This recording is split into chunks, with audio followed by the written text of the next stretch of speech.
حمادة سينسور ولغز القطة المتحركة. ليلى قاعدة قدام الكمبيوتر وبتقول: تمام يا حمادة سينسور، أنا مستعدة لتحدي سكراتش الجديد. عايزة أخلي قطة سكراتش تتحرك. حمادة، الولد اللي شعره أزرق وعينيه شبه السنسورات، رفع إبهامه لفوق وقالها: اختيار ممتاز يا ليلى. عشان نخلي القطة بتاعتنا تمشي أو ترقص أو حتى تطير، لازم نستكشف العالم المدهش بتاع بلوكات الحركة. حمادة شاور على الشاشة وهو بيشرح: بلوكات الحركة هي البلوكات الزرقاء اللي في سكراتش. هي دي مفتاح الحياة للكائنات بتاعتنا. أبسط واحد فيهم هو بلوك اتحرك 10 خطوات. يلا نبدأ بيه. ليلى سحبت بلوك أتحرك 10 خطوات لمنطقة البرمجة ودست عليه. قطة سكراتش نطت لقدام حتة صغيرة. ليلى صرخت: واو، اتحركت. حمادة قالها: أكيد اتحركت، كل مرة هتدوسي عليه هيتحرك 10 خطوات صغيرين.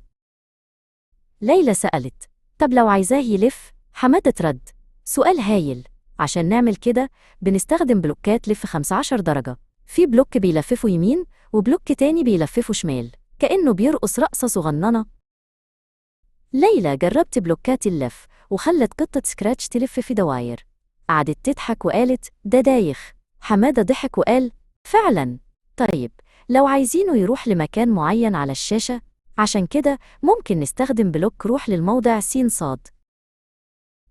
حمادة شاور على الشبكة اللي على منصة سكراتش وقال: المنصة دي عاملة زي خريطة ليها إحداثيات، س لليمين والشمال والسات للفوق والتحت. لما تغيري الأرقام في بلوك روح لي، تقدري تنقلي القطة لأي مكان عايزاه. ليلى قالت: النقل الفوري ده جامد، بس ممكن أخليه يتزحلق بنعومة؟ حمادة رد: طبعاً، هو ده اللي بيعمله بلوك انزلق. تقدري تقوليله ياخد كام تانية عشان يتزحلق لموضع س وصاد معين.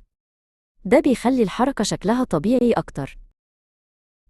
ليلى جربت بلوك الانزلاق وخلت قطة سكراتش تتزحلق برشاقة من ركن في الشاشة للركن التاني، وقالت: ده أحسن بكتير من النقل الفوري، شكله كأنه بيتزحلق على الجليد.